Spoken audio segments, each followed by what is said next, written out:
on Wednesdays at 5 p.m. Eastern Standard Time. And today's topic is one that I'm excited to talk about. Although I'll admit, all the topics I talk about, I'm excited to talk about them. That's why I chose them. So for this one, today's topic is what to do if your job offer gets pulled back, meaning what should you do if your job offer gets rescinded. So that's probably every job seeker's worst nightmare, getting their job offer pulled back, even especially after they put in their 2 weeks notice at their current employer. And they're probably, if you've ever gone through a situation, or if that were to happen, you're probably asking yourself, is this even legal? They promised me, I went through the interview process, I spent so much time preparing for it. Everything looks good. You extended the job offer and now you're pulling it back. Is this even legal? What are you supposed to do now? Especially if you declined or rescinded your candidacy at other companies, maybe that you were interviewing. What should you do now? What is best practices? So today I want to talk about reasons why companies pull back their job offers, what you can do about it legally, and how we can avoid situations like this to the best of our ability. Now, I like to take the proactive stance, and I like to focus on what we can control. Since we can't control everything, I'll focus on what we can control, but I wanted to give you a premise of the situation so you have a full understanding of it. Now, for those that don't know me, my name is Claudia Miller, and I'm a career coach, and I help women in tech land fulfilling jobs. And on average, my clients get jobs within 90 days or less, and they get paid what they deserve. So I've had clients get an average of 56% in salary increases, and that has translated to anywhere between $30,000 and even up to $140,000 in additional earned income. And this episode is all about helping you land the job you want, even in a volatile market that we're in at this moment. So, why do companies pull back their job offer? Well, it can be for very multiple reasons. And at least for this one, I'm going to stick to legal reasons. So, there are multiple legal reasons why, unfortunately, companies pull back the job offer. So, let's dive in. There are actually 5 top reasons why a company may pull back the job offer. 1, it could be that you just didn't pass the background check or the drug test. I know that in some areas, some drugs are illegal, but in others it isn't. So companies that you're applying for, find out where they're headquartered in. And usually you have to go by where the company's headquarters is based off. So if it's not legal in that state, you may have to take a drug test, even though it's legal in your state. So make sure you keep an eye out on that. And again, background check. That could be a reason. You just didn't pass the background check and the company has a legal reason or legal motive to rescind or pull back that job offer. 2, you didn't respond by the deadline. Job offers usually have in the letter, a time specified by when you need to respond to. So if you don't know that deadline, you can always ask the recruiter or the hiring manager or whoever's extending that job offer, by when do you need an answer by, or what's the latest I can give you a response. That way you know, and also review the job offer letter to figure out when is that deadline, so that way you can respond by that time frame. 3, it could be something you did. It didn't run off the company very well. Maybe your manager reached out to you and you said something inappropriate through email. Maybe you posted something on social media and then, the hiring manager or HR, someone within the company saw your post, were offended by it. And then now they just don't feel like you might be a good fit for the company. So just an FYI, just keep an eye out on activity, how you interact. You still always want to maintain that level of respect. It is still a workplace. So maybe if they invite you to a happy hour before you started your job, always be careful. We're still in a professional setting. This is not the place and time to, talk about very inappropriate things or say inappropriate jokes that might be okay with your friends, but maybe not in this setting, and you haven't built rapport. So be wary of that. And again, what you post on social media. 4, it could be just a company setback. And we've seen this a lot. It could be for financial reasons. Maybe the company lost a big client. Maybe policies in place that are impacting the company in a negative way. As we can see, there's been a lot of stuff happening, especially within the tech space when it comes to chips and everything and supply chain and policies in place. So you just want to keep a pulse in the market to see how it's been performing. And again, is your company susceptible to a lot of these policies, again, in a negative way? It could also be an acquisition. your company is getting acquired or you're the acquirer. Usually when an acquisition comes along, they stop hiring practices because they need to integrate both companies. Then they need to assess if there is people doing the same work. And if so, somebody's got to go, and maybe they'll let them go or they just reroute them to another department within the organization. But that could be another reason why a company may pull back the offer. And sometimes not everyone is aware that the company is being acquired or they're acquiring. Usually that's only visible to a certain handful of people, and maybe your hiring manager didn't know. So that could be a very big reason why they pull back the job offer. And then 5, it could just be a disagreement among decision makers. Maybe they're trying to figure out, is this role even needed, or which role kind of takes a priority. For one of my clients, she was interviewing and she brought up a good point and almost like a gap in their hiring practice. She brought to the point that legally, per this regulation body, they had to have X position in place before she should be brought in. And no one else brought this to mind because no one asked the questions that they should have. But my client was prepared and ready. They then agreed and realized that they needed to fill in that position first before she got her role. So that's why they pulled back the offer and they said, hey, we noticed and realized that you're right. We could actually get sued and we can get in big trouble. We need to hire for this role, have this set in place, and then we can hire for this position. So those are the top 5 legal reasons why a company can pull back their job offer. And then you want to make sure that you know which one of those reasons, if you have been impacted by this, or you want to prepare yourself in case something like this were to happen. And I know overall being in this situation is uncomfortable, frustrating, and very painful, especially because you invested so much time and effort. You put in that 2 weeks notice at your current company. Maybe you pulled back from some of the other interviews you were doing, and then now you're left with nothing. So if you've been a victim of getting your offer rescinded, or you want to learn what you can do if this ever happened to you, then you want to pay close attention to the following. So here are the 4 things you can do if you ever get your job offer pulled back. So 1, you want to email the primary contact. And different companies have different settings. It could be you've been contacting the hiring manager this whole time, or it could be that you've worked with a recruiter the whole time. You want to make sure you contact that primary person and email them and ask them to speak with them for 15 minutes to learn more.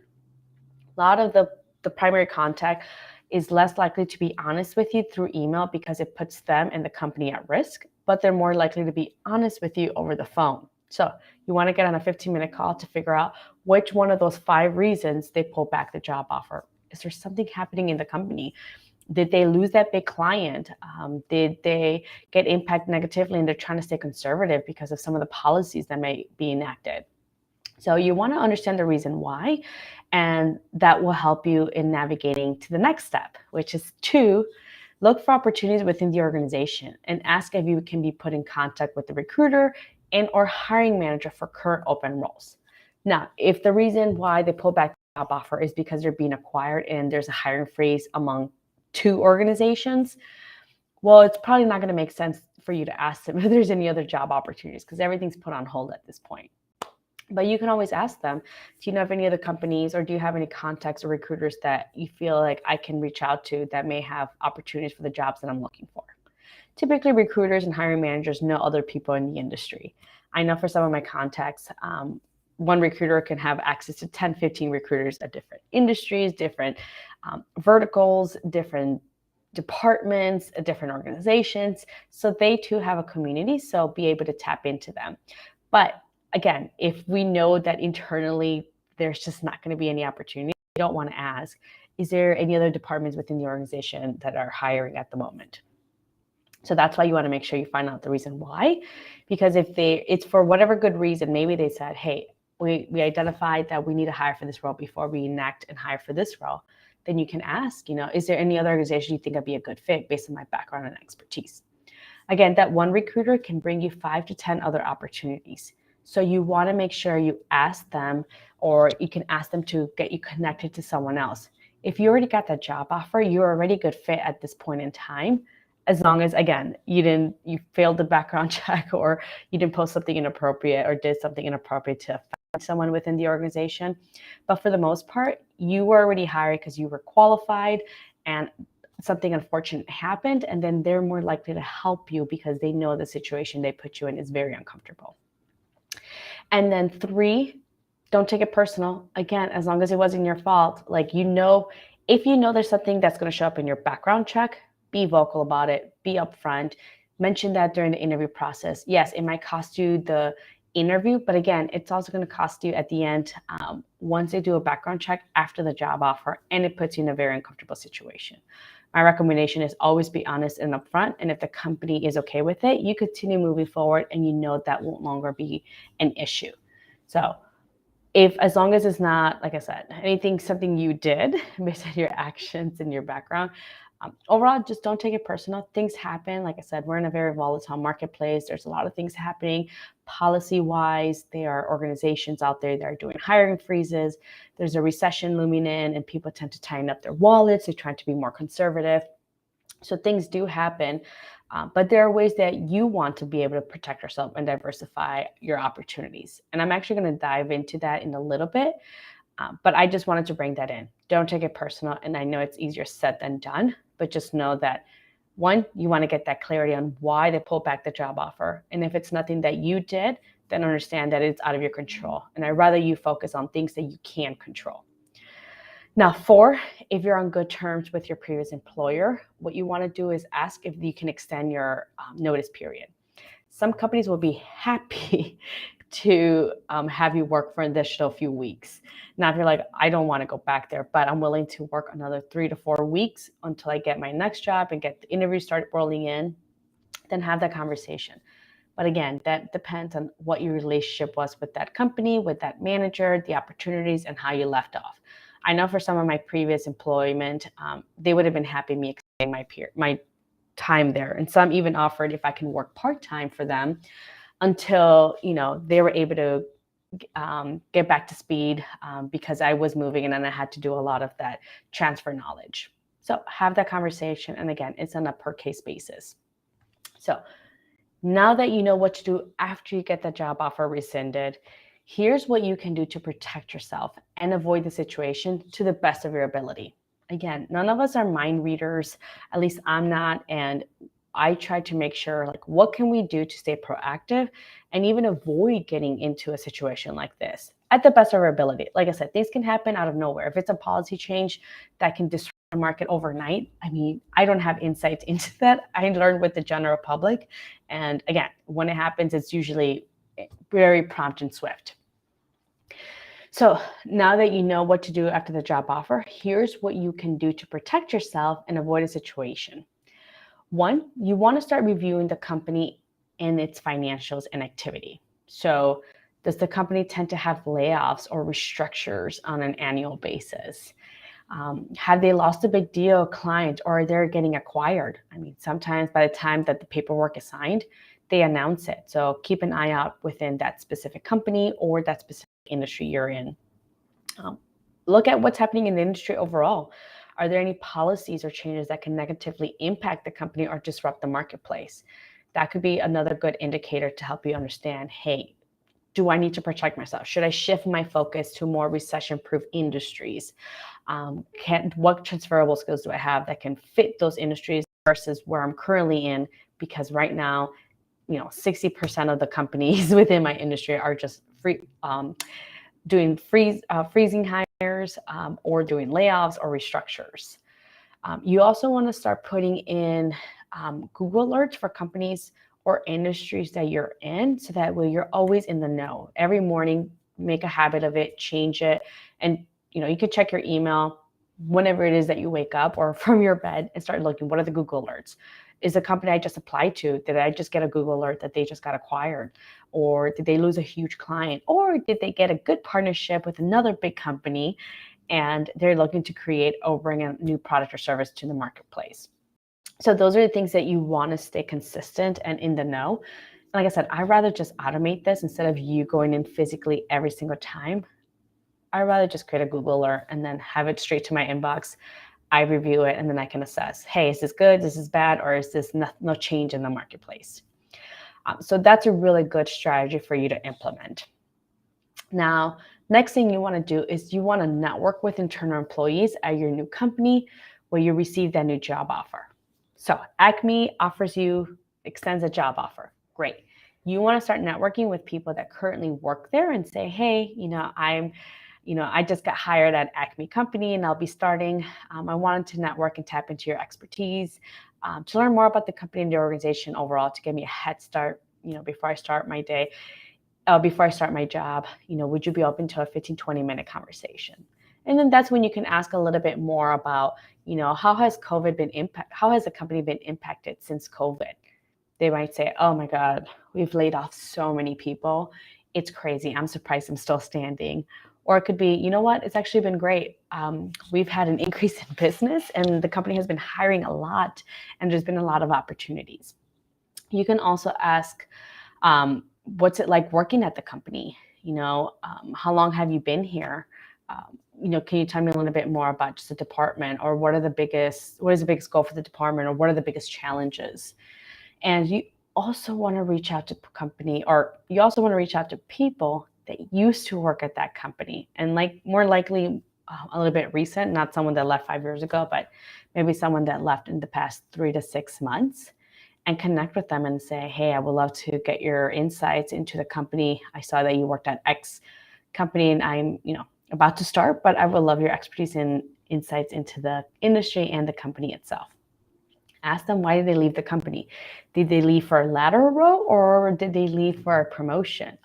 Those are things that you can typically see on LinkedIn. It could also be that you can ask them, how would you describe the culture at the company? One of my clients asked this of a previous employee, and they shared that the company tends to do secret layoffs. So layoffs, you need to have a certain percentage to be considered a layoff. And if it's under that percentage, it's considered a restructure. So usually layoffs tend to get more publicity than restructure. So what companies do is, instead of doing this big layoff, they do little layoffs or restructures, so that way they don't get any news media coverage. But my client found out that this company tends to do secret layoffs, or they do layoffs every single year around this time frame. So now they know that insight and that intel into the company. Also, they might say, hey, I left because we lost our biggest client and I knew there wasn't going to be any upward mobility for me, so I had to go elsewhere. That's probably good to know. The next thing is, you want to continue interviewing after you've accepted the job offer. Just because they extend the job offer, we know that it's not always going to stay that way. So if you're interviewing with other companies, continue interviewing with them. Maybe they give you a really great offer. You never know what can happen, and you want to keep your options open. This is what I mean by diversifying your opportunities.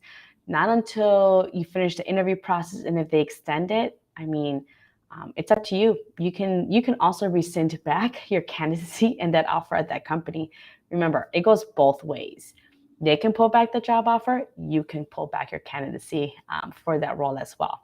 And it depends on the legal terms when it comes within the contract. For the most part, both parties can willingly leave from that job offer. So continue interviewing and always ask, by when is the latest you need a response by? And then that, again, gives you a little bit of cushion and helps mitigate risk while you're waiting for your new job to start. So you want to almost create an overlap. And those are 3 different ways on how you can protect yourself to get as much overview as you can about the company, the industry itself, and how to create yourself a little cushion to really, again, protect yourself in case they do pull back the job offer. So I hope that none of you will never have to deal with such thing, dealing with a company that pulls back your job offer. I don't want anyone to go through this situation. But I do want you to prepare for it in case it does happen, so you know how to protect yourself. And if you've been impacted, I am so sorry to hear that. I hope that some of the strategies here can help you in understanding what you can do moving forward, meaning with the company that pulled back the offer, identifying why it happened, but also how to protect yourself in the future. And these are some of the examples on how I help my clients stay proactive when it comes to their job search and giving them back control in their careers, even in this volatile market right now. My clients know exactly what to look for in order for them to avoid unstable companies and industries. So my philosophy is, let's control what we can, let's look at the data, and let's even avoid going into companies or even interviewing at companies that are not financially stable, that have lost big clients, that are in a very volatile industry that is going downhill, and there hasn't been any growth these past few months or years.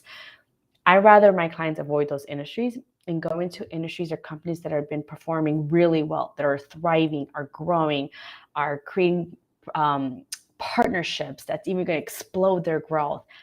I want my clients and I want you to focus on those industries, because there are always winners and losers. Even during a recession, there are organizations and companies that thrive, and that's been their biggest growth, because that's when they able to shine and really able to be successful, because they tend to do well during a recession. So focus on those companies and industries. Do your due diligence, study, get your company insights, do that research, stay up to date. And again, mitigate risk. Continue interviewing with those companies even after you accepted the job offer. In case this company pulls back the job offer, you are still having opportunities you're interviewing with. And if they were to pull back the offer, well, then you still have companies you're interviewing with and that you haven't put to risk, because you've actually kept those conversations. So I hope these strategies that I share with you helps you in your job search and has sparked some ideas on how you can protect yourself and mitigate risk. There are other strategies that you can learn in my career coaching program called 90-Day Job Offer. And my program, it helps you stay in the driver's seat and help you land a fulfilling job while getting paid more. And like I said, my clients on average get a 56% salary increases, and my clients have received up to $140,000 in additional earned income. And I actually just recently had a client get a 75% salary increase. So these are great stories that I have for you that have been recent. I don't even talk about case studies or situations pre-COVID at this point, just because the marketplace has gotten very competitive and saturated. All the stories you hear from me are from the past, 3 months to 2 years. I don't go anything far back. Even I like to even only bring up case studies from 2021, just because things change a lot very quickly. But if you're interested in applying or to see if you're a good fit for 90-Day Job Offer, I've included an application link. We can find out if this is a good fit for you. I only work with clients that I know that I can help. This is my business, so I take brand very seriously, and I only work with clients that I know I can help. And if you're like, well, I don't know if you can help me, you can apply to work with me, and then we can assess if we're a good fit together. All right, I hope this was helpful, and let me know which one of those insights that I just shared and strategies did you find most valuable.